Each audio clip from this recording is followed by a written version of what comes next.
Baik, Assalamualaikum warahmatullahi wabarakatuh. Jadi kemarin kan kita nggak ada pertemuan ya. Nah ini pembahasan tambahannya gitu. Soalnya kemarin kalau yang di kampus udah sampai function, array, semuanya gitu. Function dan array udah dijelasin. Nah biar materinya sama, jadi di sini saya akan ngejelasin dan ngulang gitu. Seperti ngulang, ada yang diulang dan ada yang ditambah. Nah sebelumnya kan kita sudah belajar variabel. Variabel sudah saya jelaskan kan bagaimana. Nah, dan untuk mengaksesi variabel, yaitu ada tiga cara gitu. Yaitu dengan menampilkannya di konsol, dengan cara console.log dalam kurung. Nah, di dalam kurung itu apa yang akan kita munculkan. Lalu ada arith, yaitu tinggal arith dalam kurung. Nah, terus di dalam kurungnya apa yang akan kita munculkan.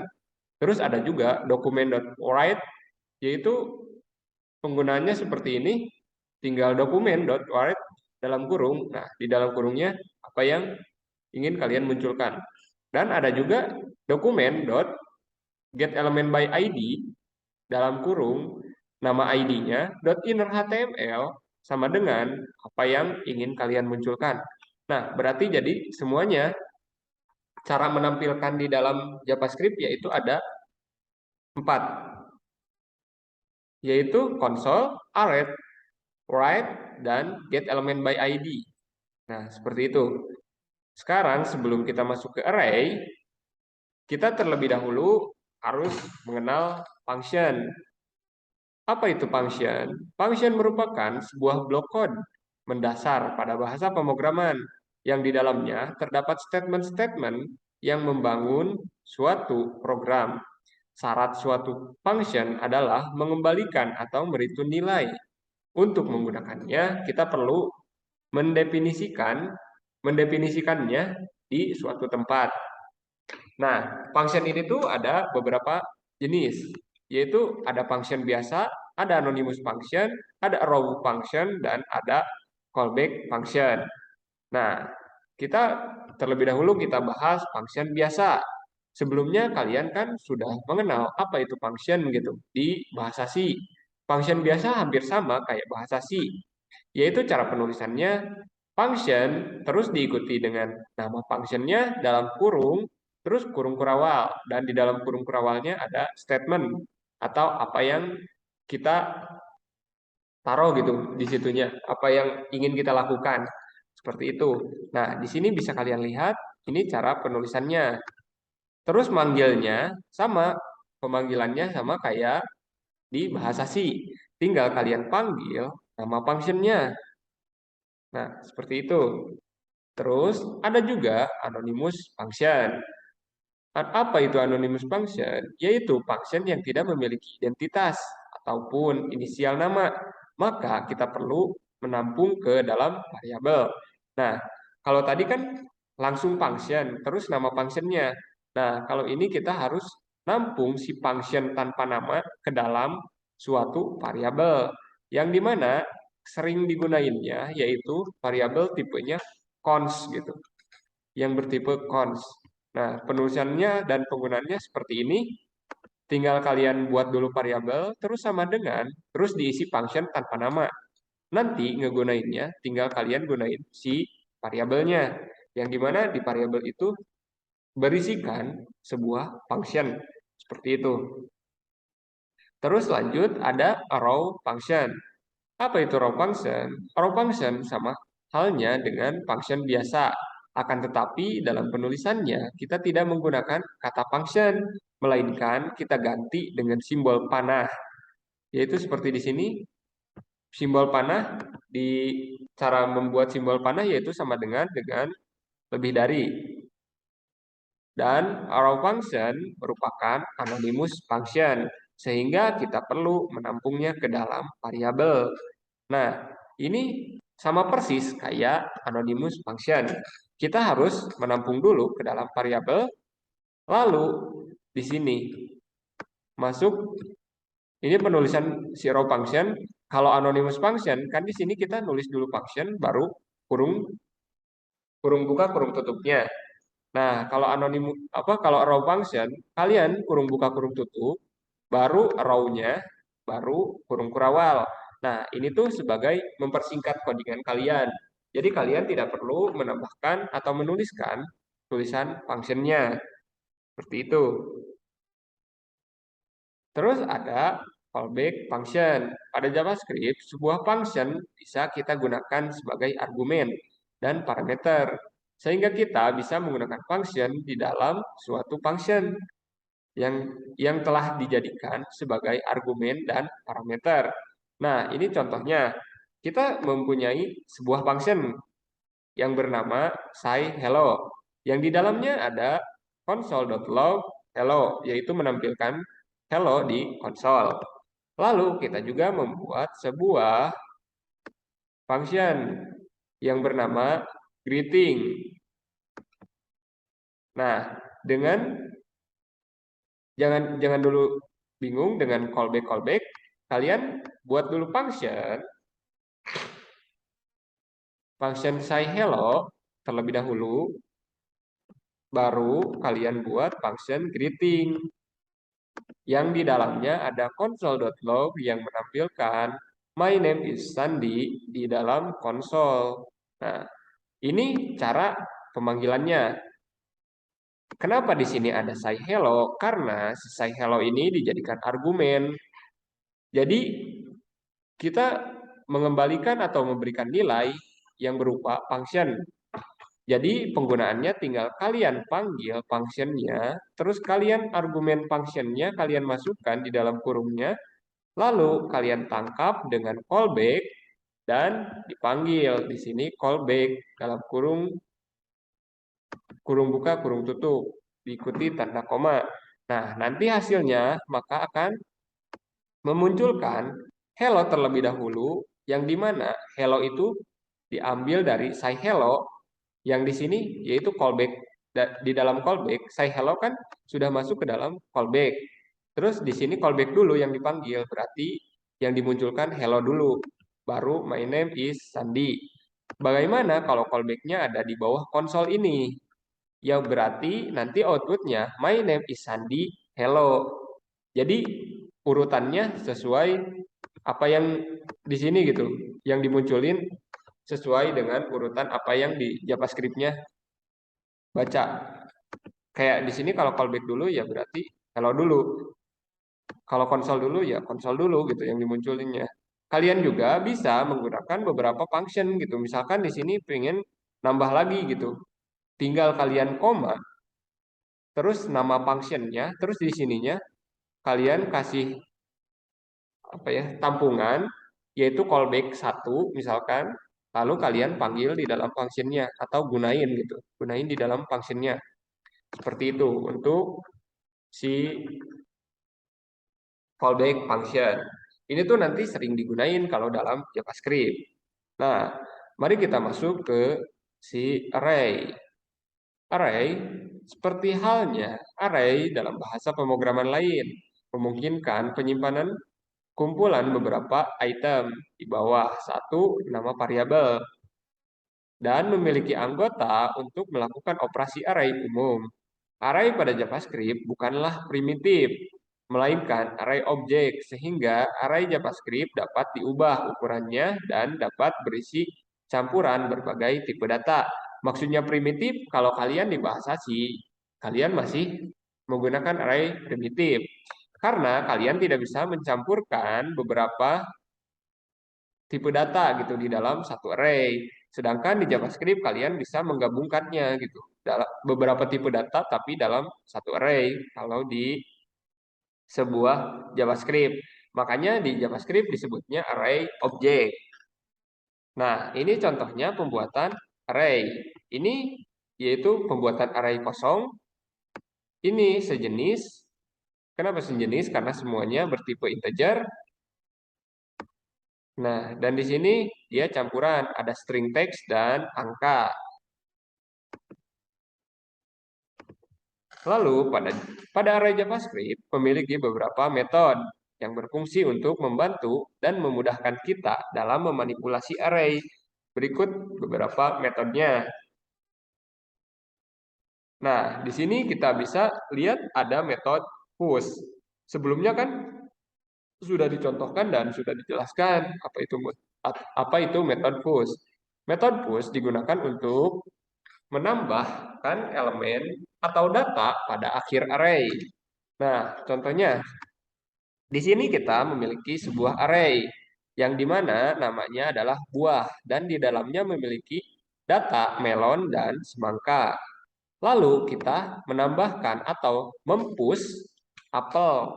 Cara mempushnya seperti ini, dipanggil terlebih dahulu nama arraynya, lalu diikuti dengan dot push dalam kurung. Nah, di dalam kurungnya apa yang mau kita tambahkan. Maka ketika kita memunculkan, maka akan hasilnya menjadi 3 data yang awalnya 2 data, yaitu menjadi datanya melon, semangka, dan apel.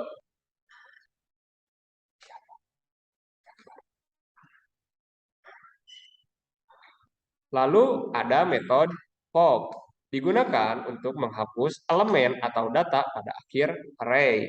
Nah, kalau tadi push untuk menambah, nah sekarang pop untuk menghapusnya. Nah, di sini kita punya sebuah array yang memiliki 3 data, yaitu melon, semangka, dan apel. Lalu kita pop. Kalau pop kita tidak perlu menambahkan datanya, karena dia otomatis akan menghapus data terakhir pada array tersebut. Nah, ketika kita dimunculkan setelah pop, maka hasilnya akan menjadi 2 data, yaitu yang di dalamnya ada data melon dan semangka. Apelnya sudah terhapus karena tadi di pop. Lalu di sini ada unshift. Unshift digunakan untuk menambahkan elemen atau data pada awal array. Kalau tadi push di akhir array, kalau sekarang unshift di awal array.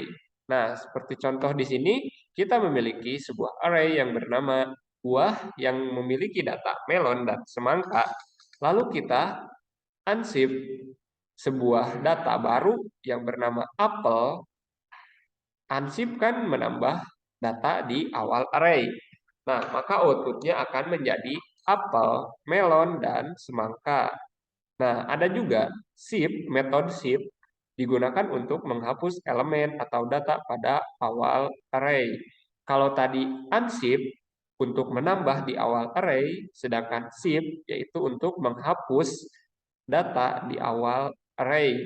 Nah, seperti di sini kita memiliki sebuah data, yaitu melon, semangka, apel yang ada di dalam sebuah array buah. Nah, di sini kita akan menghapus data pertama, yaitu dengan cara menggunakan metode shift. Tinggal memanggil nama array-nya, lalu diikuti dot shift dalam kurung. Nah, ketika kita dimunculkan, maka si melonnya akan hilang karena sudah terhapus oleh si metode shift. Seperti itu. Lalu masuk ke metode selanjutnya. Di sini ada slice. Digunakan untuk memotong array menjadi array baru atau sub-array dari array asal. Nah, metode ini membutuhkan 2 argumen yang berisi indeks awal dan indeks akhir. Nah, misalkan di sini kita punya sebuah array yang berisikan 6 data yang dimana datanya melon, semangka, apel, anggur, kiwi, dan nanas. Nah, lalu kita ingin membelah si array buah menjadi 2 array gitu. Yang awalnya datanya tadi 6 gitu. Kita ingin membagi-bagi atau memecah gitu menjadi 2 array. Nah, kita tinggal buat sebuah array baru. Nah, di sini dicontohkan dengan nama array. Bukan nama array. Jadi kalian kayak bentuk variabel namun dia akan menjadi array gitu. Nah, di sini membuat array buah 2 sama dengan buah dot slice dalam kurung 1,4. Nah, tadi apa argumen 1? Kan kita membutuhkan 2 argumen. Yang pertama indeks awal, yang kedua indeks akhir. Nah, berarti si buah 2 akan diisi dari indeks 1, yang dimana indeks satunya dari semangka, dan akan berakhir sebelum indeks keempat. Sebelum indeks keempat. Jadi nanti si buah 2 akan munculnya semangka, apel, anggur. Yang dimana semangka indeks 1, apel indeks 2, dan anggur indeks ketiga. Seperti itu. Lalu ada metode split, digunakan untuk menimpa data lama lalu menggantinya dengan yang baru. Metode ini membutuhkan 2 atau lebih argumen yang berisi indeks awal, jumlah data yang ditimpa, dan data baru. Nah, di sini saya contohkan dengan lab buah yang berisi data melon, semangka, apel, anggur, kiwi, dan nanas. Lalu di sini saya akan menimpa atau mengambil 2 data atau menghapus dengan menggunakan split. Tapi di sini menghapus sesuai indeksnya. Nah, tadi kan ada 2 argumen atau lebih. Jadi, argumen pertamanya sebagai indeks awal. Indeks awalnya berarti 1, berarti dari semangka nih. Terus jumlah yang akan dihapusnya 2. Berarti yang akan terhapus adalah semangka dan apel. Seperti itu. Argumen pertama untuk indeks awal, argumen kedua untuk jumlah data yang akan dihapus. Nah, itu contoh penggunaan dengan 2 argumen. Sekarang kita menggunakan lebih dari 2 argumen, yang dimana tadi di sini sudah dijelaskan menimpa data lama lalu menggantinya dengan yang baru. Nah, ini sebagai penggantinya.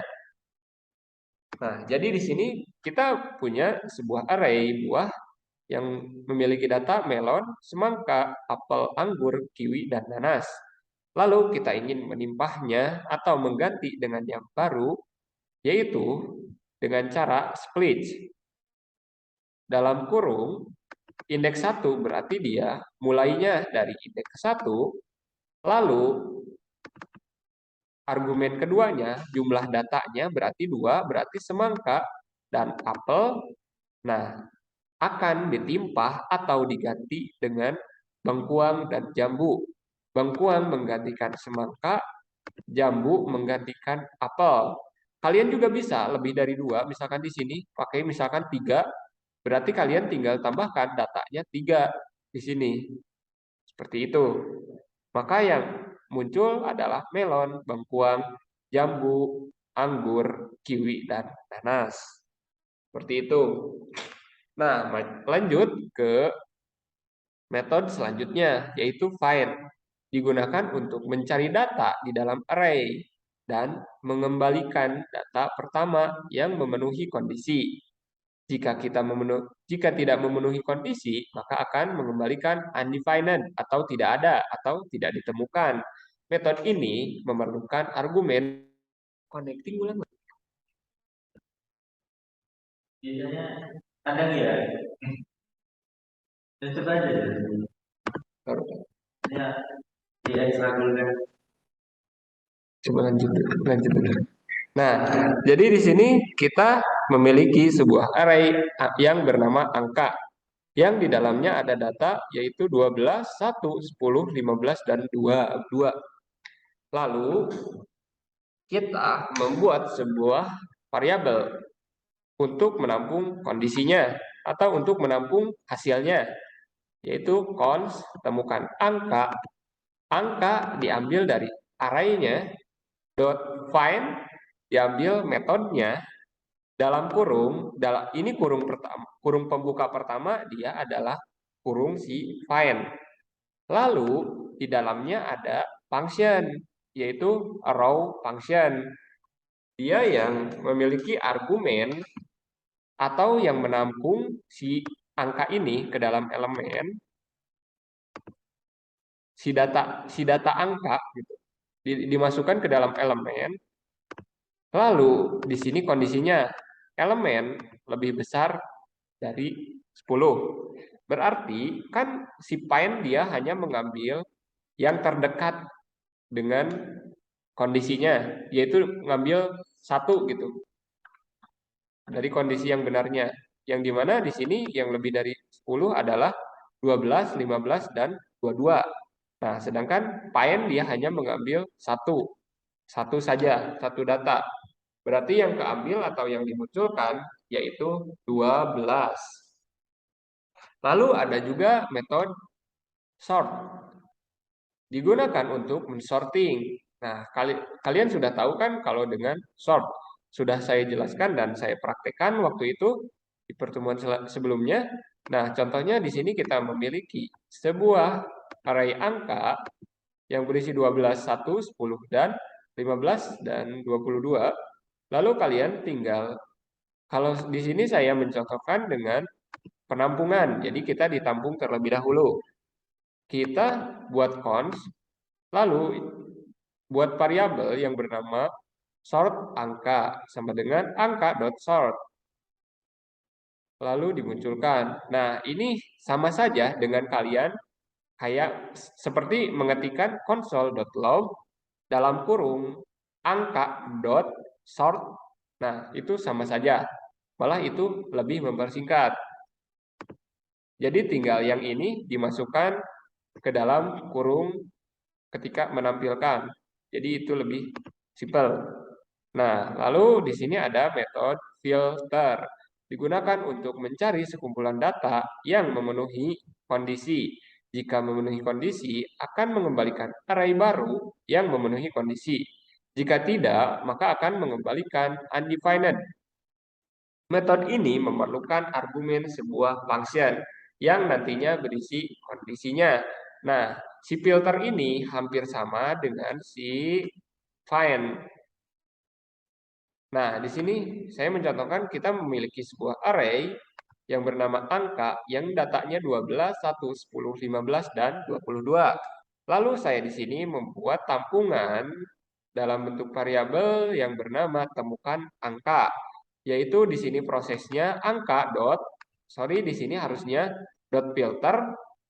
Jadi angka dot filter dalam kurung elemen row, lalu elemen lebih besar dari 10. Maka yang akan dimunculkan yaitu seluruhnya gitu, seluruh yang masuk kepada kondisi tersebut. Kalau tadi kalau find dia hanya mengambil satu gitu yang mendekati ke dalam ke 10 gitu.